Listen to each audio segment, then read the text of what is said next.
Alors, à votre avis, comment on peut expliquer ce phénomène tout bête? Alors, on va essayer de comprendre ensemble ce qui se passe sur ce phénomène tout bête. Ouais. La densité de l'air entre l'eau et la membrane change du coup. Ouais, alors c'est pas exactement la densité, c'est quoi qui change? La pression. On va appeler ça PA. Donc, premier phénomène. Donc on appuie. La première chose qui se passe, c'est que PA augmente. Ça, vous avez tout à fait raison. Alors après, qu'est-ce qui se passe? Qu'est-ce qui se passe si PA augmente? L'autre diminue. Laquelle?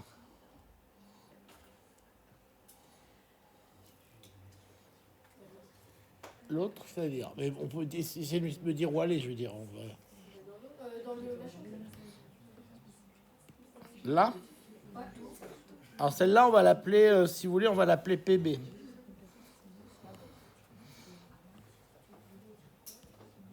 PB, il lui arrive quoi si PA augmente? Pourquoi? Est-ce que vous pouvez me donner PA PB en fonction de PA? C'est la première chose qu'on a vue en hydrostatique. Pardon? Non, la première formule qu'on a vue en hydrostatique, c'est quoi? PB moins PA, c'est ça? Ouais. Bah ça fait Roger. Tout à fait.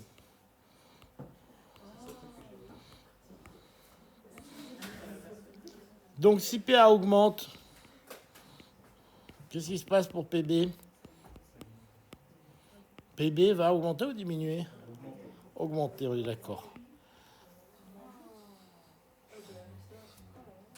Donc si PB augmente...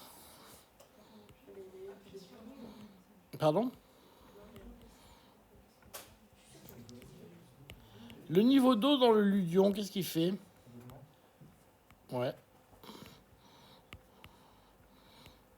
C'est-à-dire que ce qui se passe, c'est que ce truc-là, il va monter. D'accord? Puisque la pression augmente. Donc il augmente. Vu que l'air, lui, il est toujours à la même pression. Donc la pression de l'eau augmente. Donc l'eau monte. D'accord? Si l'eau monte, qu'est-ce que vous pensez de la masse du ludion? Hein? Elle augmente. Donc la masse du ludion.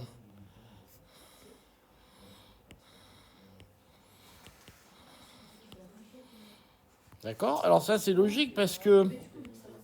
Donc, il y a de l'eau qui rentre dedans. Donc sa masse, elle augmente. Puisqu'il y a de l'air qui est remplacé par de l'eau. Si sa pression augmente, il monte ou il descend?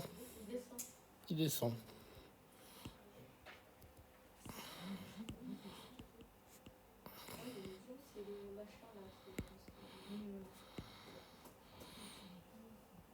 Et voilà pourquoi, quand je suis en train d'appuyer sur la membrane, le ludion va descendre ou il va remonter. D'accord? Alors ça, vous avez des phénomènes qui sont extrêmement simples. Par exemple, c'est ce qui vous explique dans l'énoncé. Pour vider un ballast d'un sous-marin, vous faites pareil, sauf que vous avez un ballast qui est rempli. Vous mettez de l'air dessus à une certaine pression, ça chasse l'eau. Ou alors au contraire, vous baissez la pression d'air, ça remonte. Et vous remplissez un ballast comme ça. D'accord? Pour remplir le ballast, ils mettent de l'eau comprimée au-dessus. Vous décompriment de l'eau, ça rentre, ça sort, ça rentre, ça sort. D'accord? C'est comme ça qu'ils font.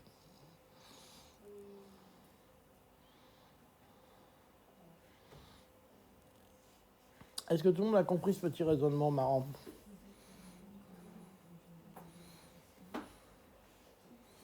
C'est bon?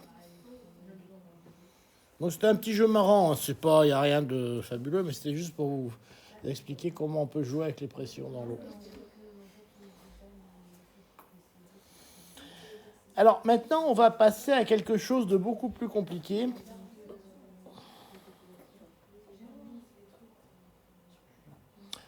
Donc on va passer à quelque chose de beaucoup plus compliqué qui sont les problèmes de surface et de tension superficielle.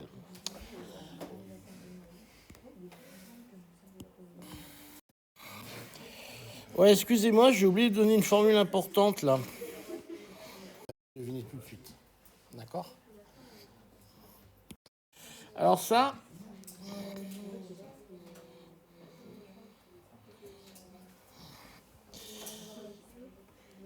Alors, il y a deux choses à savoir là-dedans. C'est que d'abord, quand vous avez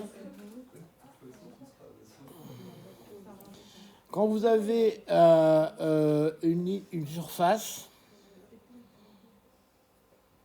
ça vous coûte une énergie. Autrement dit, quand vous créez une interface, c'est pas gratuit. Vous allez payer une énergie pour créer cette interface. D'accord ? Et la deuxième chose qu'il faut savoir, c'est que si vous prenez un objet à une dimension et que vous le mettez sur une surface, typiquement une paille, et que vous tirez, je vais le faire en plus gros.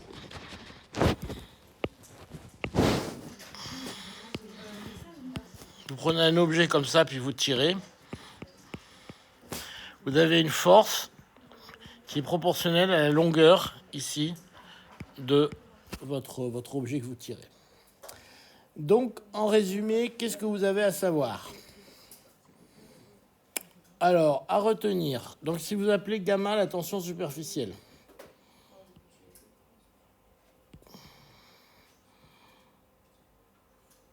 la tension superficielle qui s'exprime en newton par mètre ou en joule par mètre carré. Vous trouverez les deux expressions.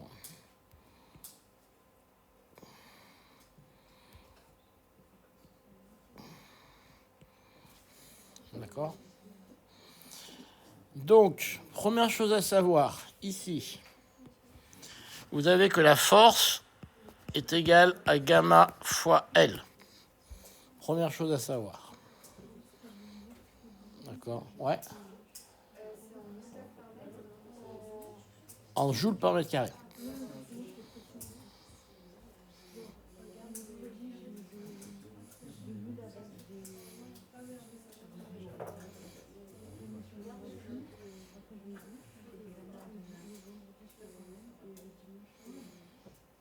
Deuxième chose, si vous avez une sphère,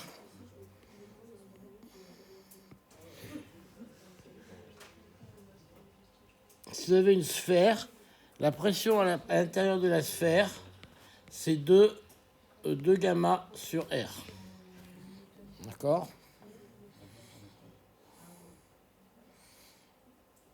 Alors après, j'en vous en avais mis une autre. Vous avez besoin d'autre chose. Ah, il y a la loi de Jurin dont vous avez besoin aussi.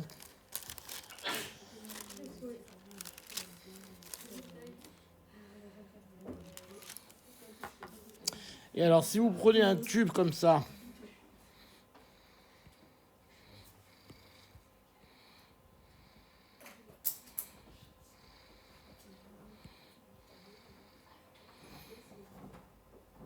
avec un tube qui monte, alors en haut, il va faire un angle θ ici. Donc l'angle, il fait un angle θ ici, alors θ est mesuré ici. Ouais. Hein ? Ouais, c'est la pression qui est égale à 2 gamma sur petit r. Et la loi de Jurin, elle vous dit que la hauteur h que vous avez là,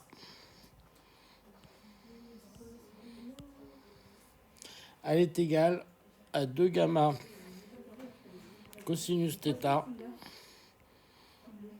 sur R rho G. Alors cette loi, en général, je dis pas tout le temps, hein, mais en général, on prend θ égale 0.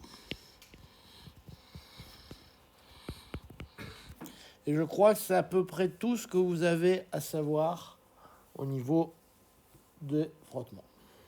Pas des lois de tension superficielle.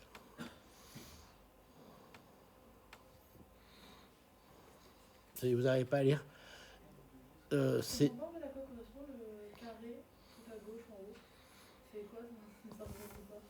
le carré tout en haut sur la gauche. Celui-là. Non, tout en haut à droite, pardon. Ça, ça c'est un carré de flotte. C'est-à-dire si vous avez une surface de flotte et que vous avez un truc, c'est le premier exercice. C'est une épingle, un machin, et vous cherchez à tirer dessus.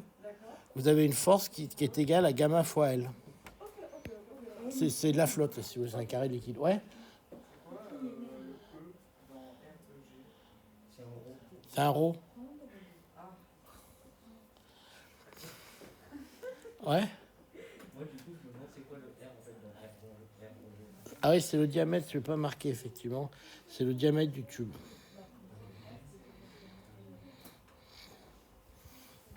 Voilà, c'est 3 trucs à retenir, donc c'est pas très compliqué.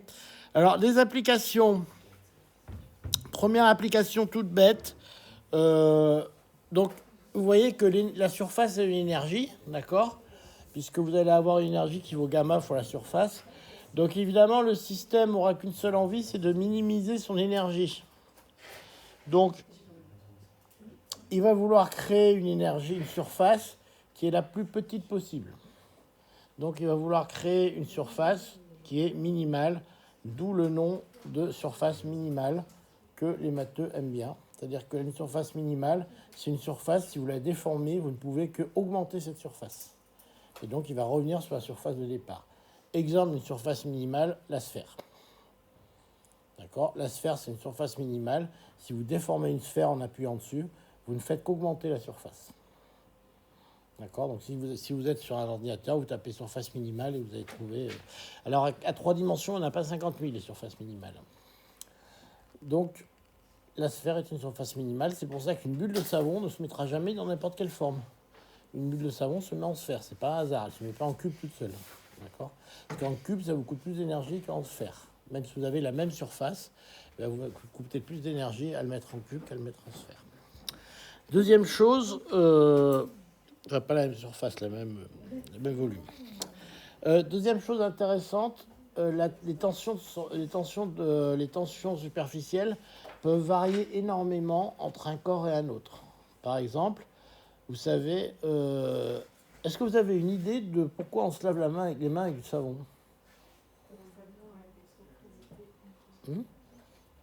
Le savon, il fait quoi ?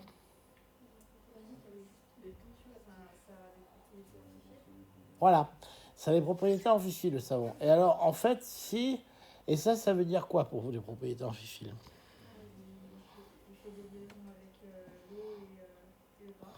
Voilà. Alors, faire ça, c'est simplement un problème de tension superficielle. Ça veut dire que si vous mettez dans de l'eau du savon, alors le problème, c'est que le gras n'est pas miscible dans l'eau. Donc, si vous mettez que de l'eau, ça ne va pas marcher. Le gras va rester dans son coin et ça ne va pas marcher. Tandis que si vous avez des molécules qui sont comme ça, alors elles ressemblent à ça. En plus, vous avez une tête qui est qui aime l'eau, comme on dit déjà, hydrophile. Puis vous avez une queue qui est hydrophobe. Voilà. Et en fait, ce qui va se passer, c'est que comme elles sont trop hydrophiles, vous allez faire des ronds comme ça. Et ces ronds-là, dedans, vous allez avoir la graisse qui se met. Et comme les molécules ici sont hydrophobes, et ça c'est une question de tension superficielle, elles vont parfaitement se dissoudre dans les 2 secondes. Elles vont parfaitement se dissoudre dans la flotte. Hein, vous voyez pas ? Je vais le faire en plus gros, c'est ça ? Je vais le faire en plus gros. Donc ma molécule qui est hydrophobe, elle va se mettre comme ça. Donc les têtes qui sont hydrophiles vont se mettre vers l'extérieur. Et les parties qui sont graisseuses vont se mettre à l'intérieur. D'accord ? Donc je sais pas, je pourrais le faire en vert par exemple. Donc au milieu, vous avez la graisse qui se met là. Et comme on a les têtes qui sont hydrophiles à l'extérieur, ça devient soluble. Pardon. Ça devient soluble dans l'eau. Donc ce truc-là, ça devient soluble dans l'eau. Et ce qui fait que quand vous le rincez, ça va partir. D'accord ? Et donc ça, quand vous le rincez, ça va partir. Alors si vous ne mettez pas d'eau, si vous mettez pas de... Alors ça a un nom, ce qu'on appelle les surfactants. D'accord ? Ce qu'on appelle les surfactants. Alors c'est vachement important parce que ça vous permet de changer la tension superficielle d'une surface. Alors ça a une application donc là-dedans. Alors des tensions superficielles, vous en voyez beaucoup aussi quand vous avez chez vous. Alors il y a un endroit dans votre cuisine où c'est très important. Vous savez où ? Hein ? Non. Là où vous faites cuire. Non, là, dedans. Sur le Tefal. Le Tefal, c'est du téflon. Et le téflon, c'est un truc qui démouille énormément. Ça veut dire quoi? C'est-à-dire que les tensions superficielles sont très faibles. Donc, quand vous mettez une goutte sur du Tefal, elle va rester en rond et elle va glisser dessus. D'accord? Et ça, c'est un problème de tension superficielle de l'eau sur le Tefal. D'accord? Faire une surface d'eau sur du Tefal, ça coûte énormément d'énergie. Donc, elle a préféré rester en goutte. Et donc, elle reste en goutte et elle dégouline. Si vous mettez une autre surface, elle a préféré s'étaler. C'est pour ça que le Tefal, c'est extrêmement important. C'est une propriété importante pour faire glisser les saletés.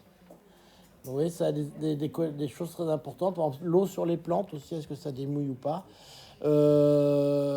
Autre chose importante, le Gore-Tex. Vous savez ce que c'est, du Gore-Tex? Non? Les vêtements techniques qu'on fait en Gore-Tex, vous savez ce que c'est? Non, vous savez jamais vu ce que c'était. C'est des trucs respirants et étanches. Non, vous n'avez jamais vu ça. Bon. Donc, ça a des propriétés importantes dans à peu près tous les domaines, ces choses-là. Alors, ce qui est intéressant, c'est qu'on ne sait pas forcément très bien, au niveau microscopique, comment ça marche. D'accord? C'est pas évident du tout de comprendre comment ça marche. On constate que c'est hydrophile ou hydrophile, mais on ne sait pas toujours comment ça marche. Un autre exemple en cuisine, c'est la mayonnaise. La mayonnaise, c'est un problème de tension superficielle entre l'huile que vous mettez et l'œuf que vous avez mis dedans. D'accord? Et ça, alors, vous pouvez monter de la mayonnaise avec du liquide vaisselle. Alors, c'est pas conseillé de la manger, mais vous mettez une goutte de produit vaisselle. C'est pour ça que quand les gens font de la pub en disant une goutte de produit vaisselle, ça vous permet de laver 5 litres de je sais pas combien de vaisselle, c'est normal. Parce que ce qui compte quand vous mettez un surfactant, c'est la surface. Donc, quand vous mettez un volume de produit vaisselle, ce qui va compter, elle va faire des petites billes pour enrober, vous voyez, des volumes de graisse. Donc, ce qui va compter, c'est la surface. Donc, même si vous mettez très peu de volume, à la fin, ça fait énormément de surface. Donc, c'est pour ça que si vous mettez une goutte de produit vaisselle, vous montez 5 litres de mayonnaise. Ou vous lavez des tonnes d'assiettes. Parce que c'est la surface qui compte, c'est pas le volume que vous mettez. Donc, c'est pour ça que quand ils font de la pub, ils disent je peux laver tant d'assiettes avec un petit volume, parce que c'est la surface qu'on va générer qui est importante, c'est pas le volume. D'accord? Allez, on va attaquer. Alors, justement, le premier exercice, il vous pose la question suivante. Il vous dit si j'ai 1 cm3 d'huile qui est en contact avec 2 cm3 d'eau, et quand on secoue tout ça, on obtient une dispersion de l'huile en petites gouttelettes de 0,1 micron de diamètre. Et ils nous disent, finalement, est-ce qu'on y a gagné ou pas à faire cette affaire? D'accord. Donc, ce qu'il faut, c'est calculer l'énergie de surface avant, quand on avait un gros cube, et l'énergie de surface après, quand on a fait nos petites gouttelettes. D'accord? Allez, je vous laisse réfléchir à ça.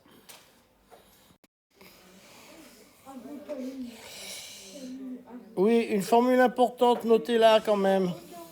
Allô? J'ai oublié de vous la donner, une formule importante, l'énergie de surface.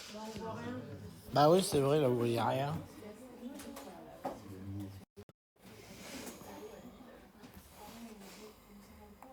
Voilà. L'énergie de surface, c'est gamma fois la surface. D'accord? J'ai oublié de vous la donner, celle-là. Si vous ne l'avez pas, vous n'allez pas avancer. D'accord? Vous n'allez pas avancer loin dans cet exo. Allez, tout le monde me calcule l'énergie du cube et l'énergie de la gouttelette. Ok, au moins que tout le monde arrive là. D'accord? Après, on verra ce qu'on fait. Ouais? Alors, allons-y. Donc, mais pour ça, c'est tout bête. On va utiliser la formule de Jurin. D'accord? Alors, pour ça, on va écrire simplement la loi de Jurin dans les deux tubes. Ok? Donc c'est exercice A.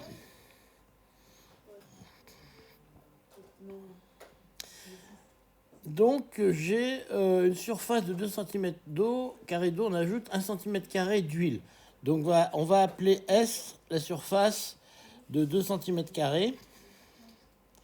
Et V, on dit que c'est 1 cm3. D'accord? Alors, souvent, je fais ça parce qu'il ne donne pas les notations dans ces exercices. Donc, il faut les rajouter. Alors, ça, c'est pas très sympa pour vous parce que souvent, à votre niveau, vous avez du mal à rajouter vos propres notations. Donc, c'est vrai qu'il faut mieux les rajouter. Et vous trouvez que l'énergie de surface, c'est simplement gamma fois S. Ça, c'est très simple. Ça, c'est avant. Après, j'ai N gouttelettes.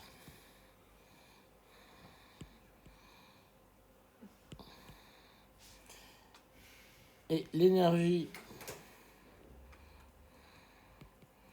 d'une gouttelette,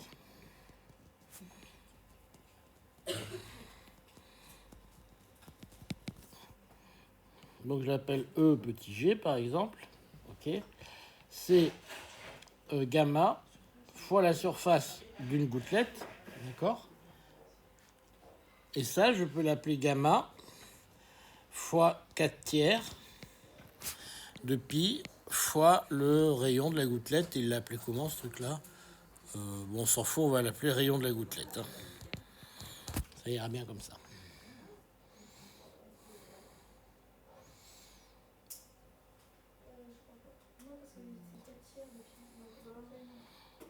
Ah oui, c'est vrai, c'est pas 4 tiers de pi r cube. Vous avez tout à fait raison, mademoiselle. Je me suis foutu dedans. Et oui, ma formule est complètement fausse. Ouais, c'est pas 4 tiers. C'est pas, j'ai oublié le cube, donc ouais, j'ai... C'est 4 pi RG au carré, oui, vous avez tout à fait raison. La formule était complètement fausse. Merci, mademoiselle, de m'avoir repris. C'est bon pour tout le monde, ça? On en était arrivé là. Maintenant, on va calculer le nombre de gouttelettes. Alors, je vais essayer de vous faire un dessin. Alors, un dessin, vous avez un cube comme ça, qui est plein de gouttelettes, vous voyez?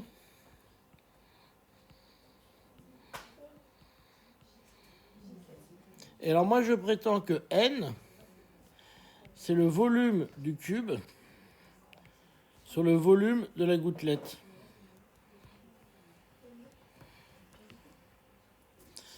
Est-ce que vous êtes d'accord avec moi? C'est ça l'étape qui est difficile à passer. Vous êtes d'accord avec moi maintenant? D'accord. Et ça, c'est V sur 4 tiers de pi, R de la gouttelette, mais cette fois-ci, il est au cube. D'accord?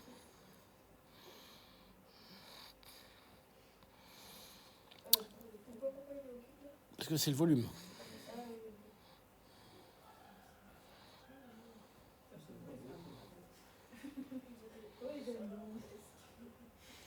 Alors maintenant, ce qu'on peut faire, c'est qu'on cherche l'énergie après, moins l'énergie avant. C'est-à-dire ça, on a dit que c'était n fois l'énergie de la gouttelette, moins l'énergie, je l'ai appelé comment, l'énergie avant? L'énergie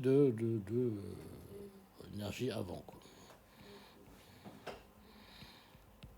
Donc ça, je l'écris. N, on a dit que ça vaut V sur 4 tiers de pi Rg au cube. Donc ça, je dis que c'est N. OK. Et puis je continue. Donc j'ai gamma fois 4 pi Rg au carré. D'accord?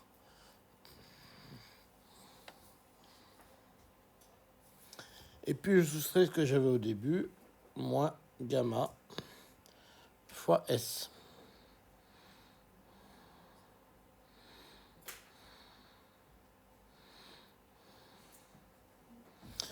Bon, c'est là qu'il y a un travail d'algèbre un petit peu à faire sans se planter. Donc, le R cube, il va me rester un seul R. Donc, si j'enlève ça, il me reste un R carré. D'accord? Donc, je vais le faire doucement, si vous voulez, pour qu'on soit bien d'accord. Donc, le R cube, il s'en va. Il me reste un R carré ici. Un R ici. Donc, il va me rester un RG. Les pi s'en vont. Donc, il me reste un RG en bas. Les pi s'en vont. Il me reste un gamma. Le 4 s'en va. Le V me reste ici. Et le 3, il arrive ici. D'accord? Parce que tu tournes la t'inverse. Pour ça que les 4 sont nuls aussi. Est-ce que tout le monde a suivi la simplification là? C'est bon? Il me reste ici moins gamma S.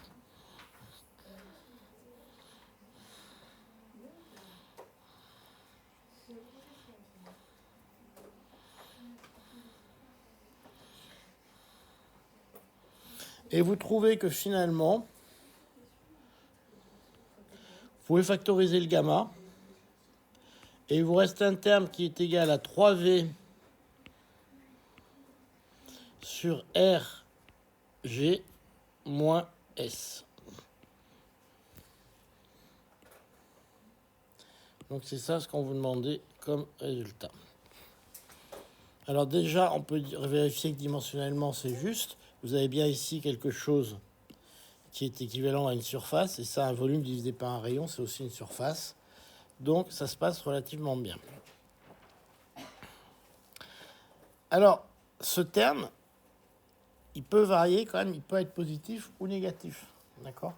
Et ça dépend du rapport V sur RG et du rapport grand S.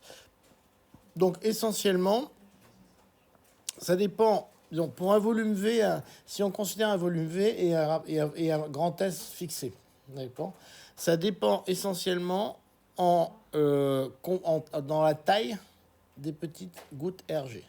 Alors, il ne faut pas oublier que là, on a fait la différence entre ce qui se passe après et ce qui se passe avant.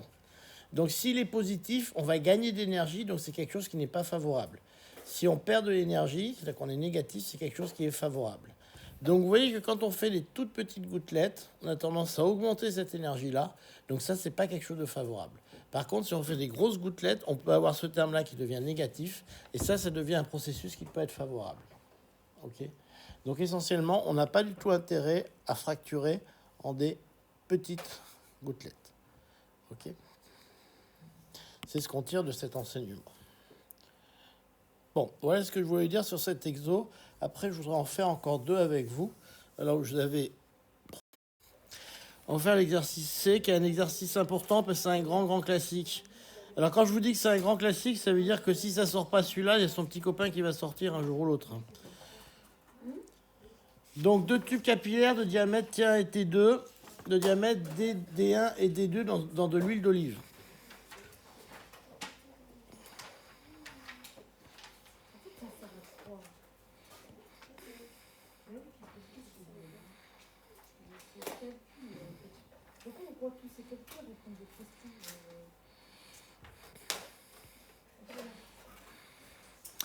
Donc, vous avez ici ce tube-là, il a un diamètre D1. Et ce tube-là, D1, et celui-là a un diamètre D2. S'il vous plaît, regardez ce qu'on fait en TD aussi. Et on mesure une différence de hauteur. Donc là, on a ici une hauteur là, une hauteur là. Alors évidemment, je l'amplifie parce qu'effectivement, les différences de hauteur dans les jurins, en général, c'est pas des kilomètres. Donc on a un delta H qui vaut 25,6 mm. Et il vous demande quelle est la viscosité de l'huile. Ok. Plus bête que ça. Vous écrivez que H1 est égal à 2 gamma sur R1 rho G. On abandonne le terme en cos θ, d'accord, on le laisse tomber. Et puis on écrit que H2 est égal à 2 gamma sur R2 rho G. Ok.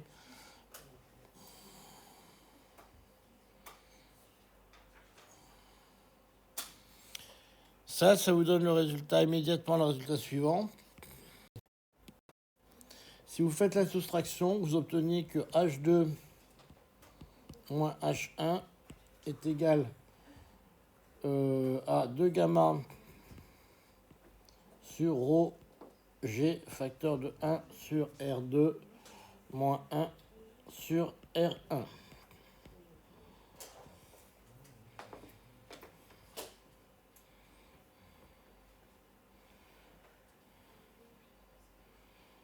Et il suffit d'inverser maintenant pour avoir le gamma.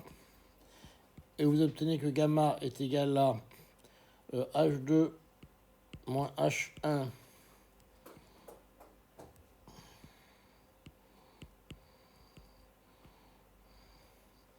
sur R1 moins R2. Et puis il va vous rester ici un ρg sur 2.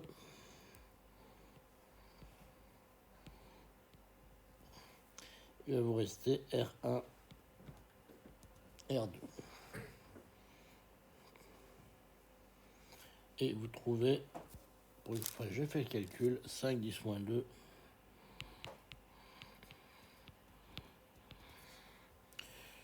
Voilà. Exercice très très classique sur le tube de Jurin. Alors en fait, les lois de Jurin, on avait essayé ici de faire des tubes de Jurin. Alors pour que ça marche vraiment, il faut des tubes très petits, hein, parce que si vous mettez des chiffres, si vous voulez vraiment voir le truc monter de façon macroscopique, il faut des tubes vraiment petits, sinon ça monte pas. Hein. Et en fait, pour le voir, après les tubes sont tellement petits que pour le voir, c'est vraiment difficile. Parce qu'il faut vraiment des tubes qui sont, de ce genre-là, quoi. C'est-à-dire, je sais plus combien ils donnent comme chiffre, mais c'est vraiment des tubes avec un 8 mm, donc c'est dur à voir à l'œil, quoi.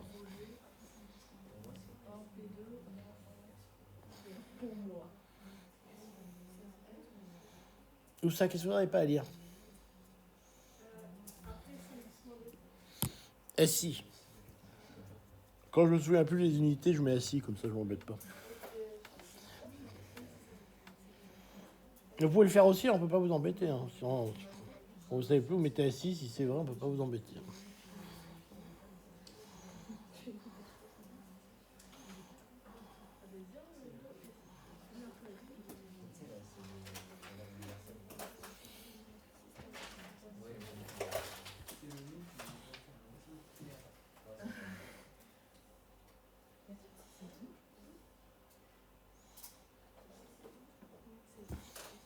Alors, quel autre qui était marrant que j'aimais bien?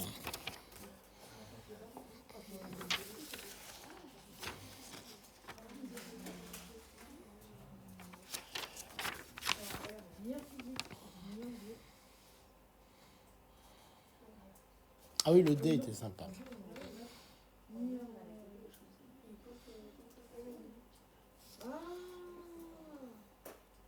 Qu'est-ce qui vous arrive?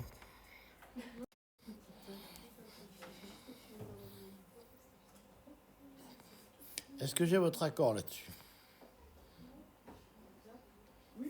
C'est bon? Non, mais est-ce que c'est bon? On continue. D'accord. Donc le nombre. Donc ce que je peux écrire, c'est que V divisé par V' est égal à 8, puisque j'ai obtenu 8 gouttelettes à partir de ma grosse gouttelette. D'accord? Tout le monde me suit jusque-là? Et V divisé par V', je vais l'écrire explicitement, c'est 4 tiers de pi d sur 2 au cube, divisé par 4 tiers de pi d' sur 2 au cube. D'accord? Et je dis que ça, c'est égal à 8.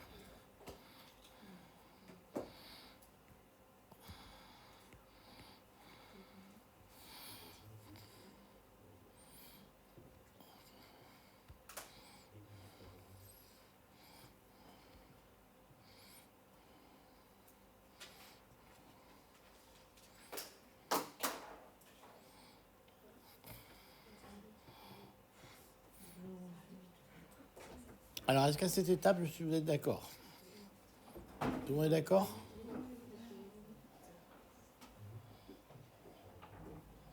C'est bon? Alors maintenant, je fais une étape d'après. Je simplifie. Et j'obtiens que d sur 3 au cube est égal à 8 fois d' sur 3 au cube.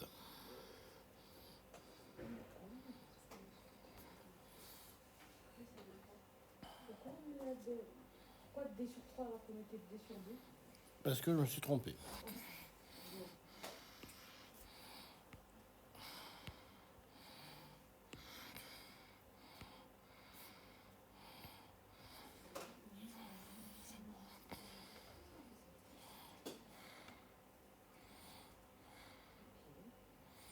Ok, on est bon là.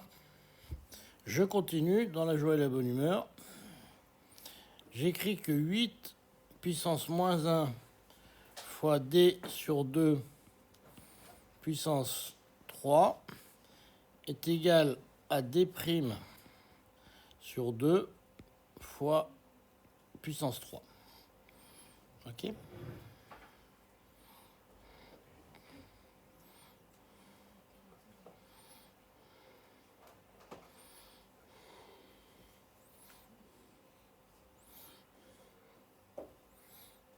C'est bon ? Et là, je finis mon calcul. J'écris simplement que D' est égal à 2 fois 8 puissance moins 1 tiers fois D.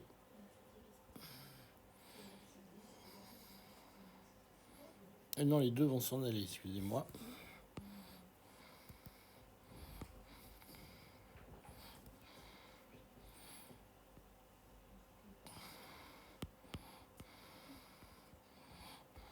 Ok. Et est-ce que 8...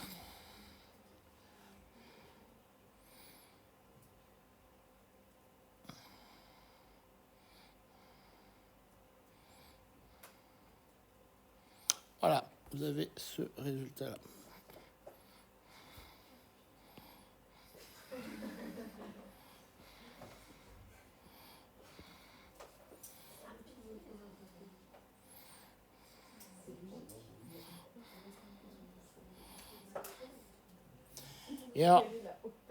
Et alors la puissance 8 puissance moins 1 tiers, ça fait combien? Ça fait D sur 2.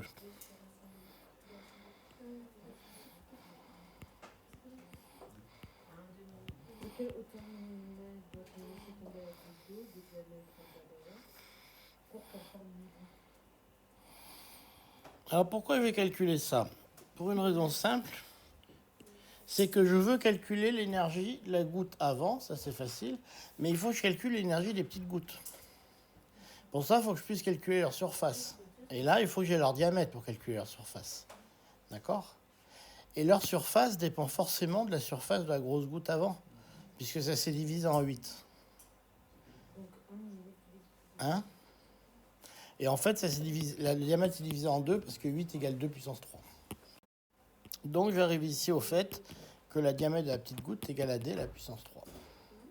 Maintenant, l'exercice est presque fini maintenant. Ne vous noyez pas, il est presque fini. Donc, maintenant, j'ai toujours ma case avant. L'énergie de surface, c'est égal à 4 tiers de pi D sur 2 au cube fois gamma. Et après,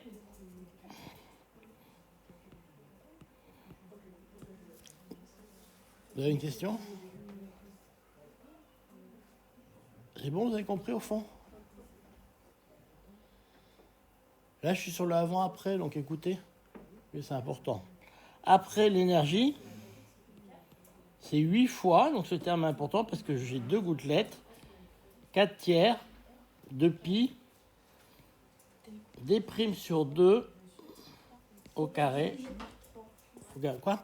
Faut pas diviser par 3. L'énergie de avant, faut pas le diviser par 3. Si on divise par 3, c'est le volume, je crois. Ah oui, excusez-moi, ouais, il n'y a pas de... Ouais. On s'en fout un peu d'ailleurs, mais bon, c'est pas grave. Je veux qu'il y ait un 3, décidément. Et là, par contre, ce qui est important, c'est que je multiplie par 8 parce que j'ai 8 gouttelettes. D'accord?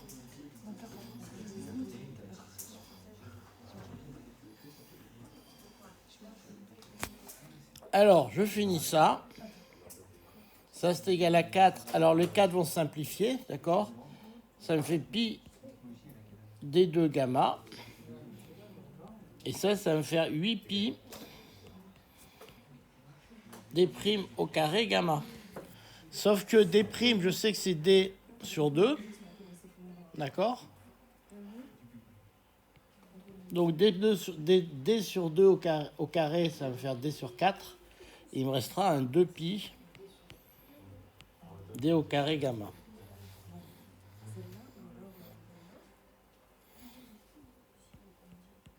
Donc à la fin, delta E est égal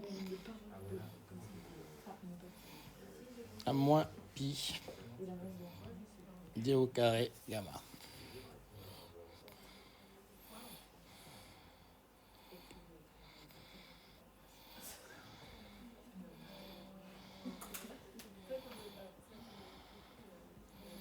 Voilà, un joli petit exercice à refaire chez vous. Vous avez l'air noyé, exténué. Hein? Hein? On va faire du simple, regardez ce qu'on va faire.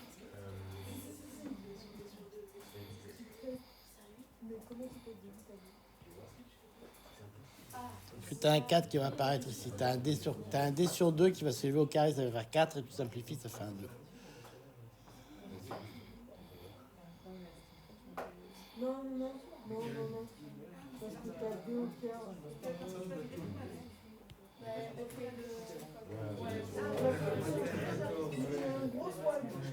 Bon, allez, je vous fais ça vite fait. Quelqu'un a l'énoncé ou... Bah, je vais vous le donner. Ouais? Hein?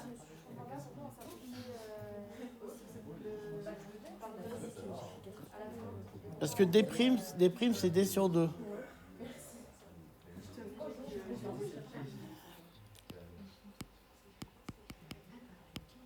D'accord? D sur 2 au carré, ça fait D au carré sur 4. Vous simplifiez avec le 8, il vous reste un 2. Hein?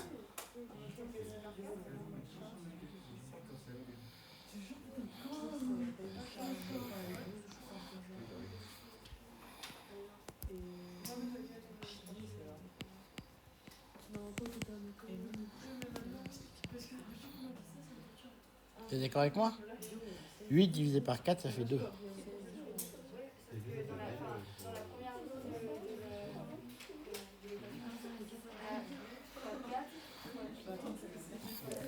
Là, le 4 se simplifie.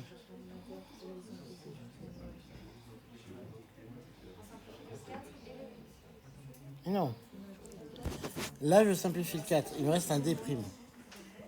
Et là, je reviens en D.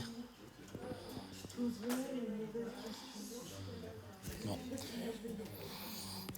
Je vais vous rajouter des étapes. Là, vous êtes perdu de chez perdu.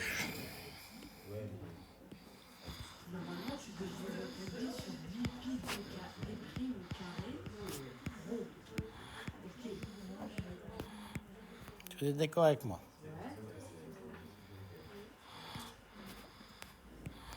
Ok.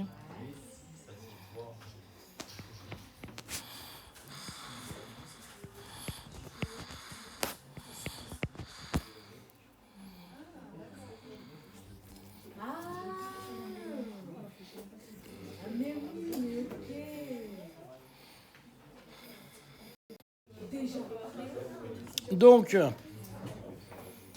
on est d'accord avec mademoiselle. Question A. Attendez, je le corrige, mais vous taisez un peu. Le condensateur est un circuit ouvert.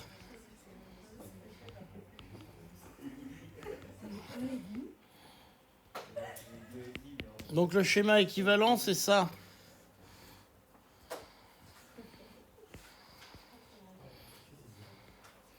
Donc le courant qui circule dans le grand air, c'est quoi?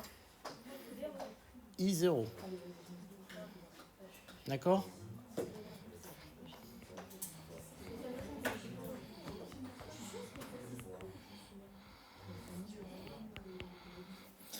Alors, deuxième question. La tension aux bandes de grand air. J'ai un courant I qui circule dans une résistance grand R. Non, mais attendez, reprenez-vous là. Respirez un grand coup. J'ai un courant I0 qui circule au bord dans une résistance grand R. La tension au bord de grand R, c'est combien? Hein? Ah ben quand même, il y en a un qui se réveille là. Qui est infini? Ah, bah, le circuit n'était pas. Je vais remettre le sujet si vous plaît, parce que vous m'avez fait. Le condensateur, il est chargé au maximum. Le condensateur se comporte comme un circuit ouvert. Donc cette branche n'existe plus. Donc votre circuit équivalent, c'est celui-là.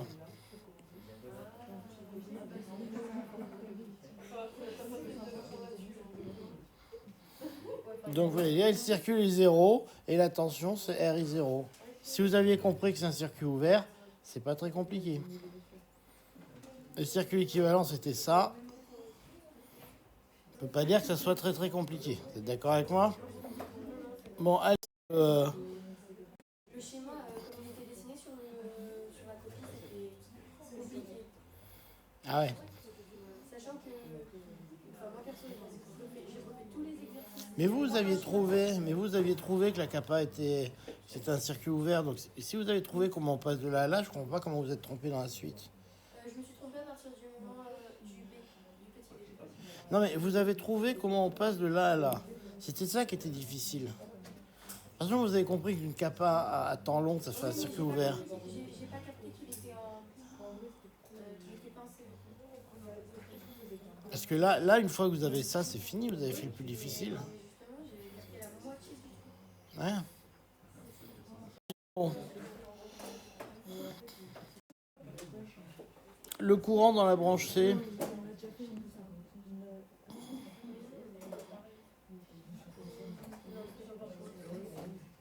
Le courant dans cette branche-là, c'est combien? C'est combien le courant dans cette branche? 0. D'accord? Tout le monde a compris? On est dans un condensateur qui est complètement chargé. Donc ce truc-là, c'est équivalent à un circuit ouvert. Donc le courant qui circule là-dedans, c'est 0. D'accord? Aucun calcul. Hein.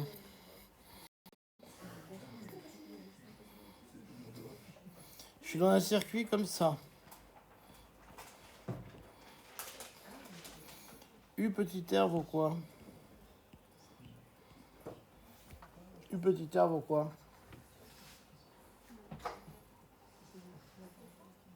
U petit r vaut quoi? Je viens de dire qu'il n'y a pas de courant qui circule. C'est 0. Ah, excusez-moi, je n'ai pas entendu. Bon, allez, dernière question. Est-ce que vous trouvez... Parce que après, bon, la question qui pouvait être difficile, c'est ça. Après ça, c'était plus dur, d'accord, la fin. Mais vous auriez dû arriver au moins jusque-là. Aussi, sur le sujet, les dessins, vous trouvez vraiment de problème. Ils étaient faits un peu bizarrement, mais ça, c'est vrai que c'était un peu pour vous... Parce que, par exemple, il y a un exercice qui m'a vraiment perturbé. C'est sûr, on vous donnait plein de résistances en série comme ça. Vous en aviez 4, je crois, ou je sais pas quoi. Puis on vous donnait ici une source de courant et on vous demandait le courant dans chaque branche. Ça vous a pas paru évident, ça? Oh, mais ça va, on fait les résistances parallèles. Mais non. Mais non. C'est trivial, ça. Et regardez tout, ça vous paraît pas évident, le courant dans chaque résistance, là? Ben, c'est une source de tension, c'est U sur R. C'est même pas. Et évidemment, vous êtes dans une source de tension ici. Le tension, c'est une équipotentielle là, c'est une équipotentielle là. C'est la même tension partout au bord de la résistance.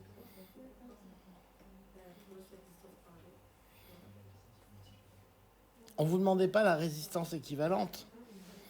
C'est simplement, vous aviez la même tension au bord de chaque résistance. C'était U sur R, le courant dans chaque résistance. C'était beaucoup plus simple que ce que vous êtes allé chercher. Mais je comprends, vous avez eu envie de calculer la résistance équivalente. Qui en plus était évidente, hein, parce que la résistance équivalente, c'était R sur N. Ah oui, moi j'ai fait résistance équivalente de. Oui, ça faisait R sur 4, mais le courant dans chaque branche, c'était I, hein, c'était E sur R, hein, complètement. Non, mais surtout, le fait, c'est que vous aviez une source de tension ici. Donc, la tension était la même partout. Et comme c'était les mêmes résistances, c'était U sur R. Hein, il n'y avait pas de piège, là.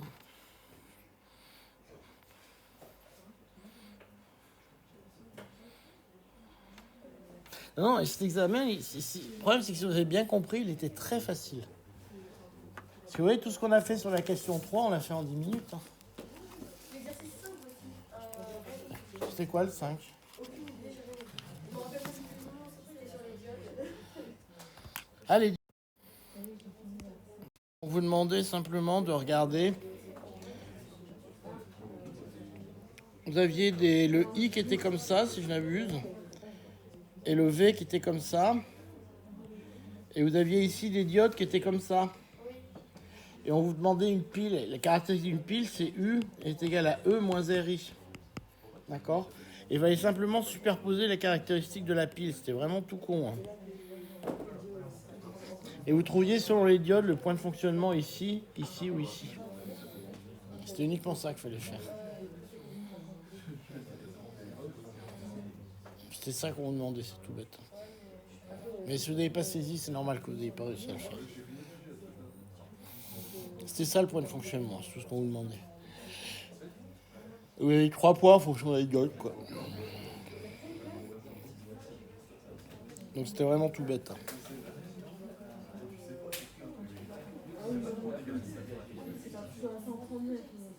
Mais bon, celle-là, j'admets qu'elle a été un peu hard, quoi.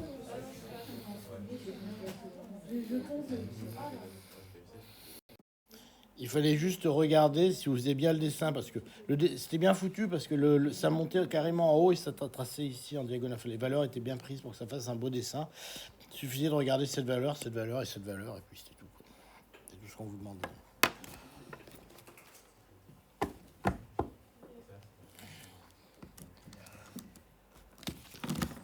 Et vous allez arriver à l'examen, vous inquiétez pas. L'examen, ça va marcher.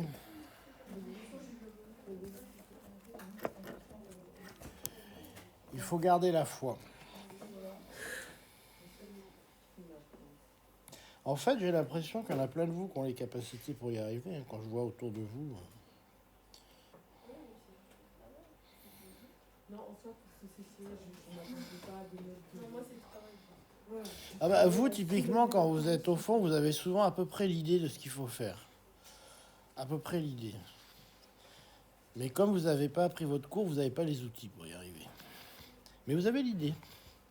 Globalement, vous savez où il faut aller, quoi. Ce qui est très bien, hein, je veux dire. Mais... Par contre, comment y aller? Vous dites, il doit bien y avoir un truc pour aller de là à là.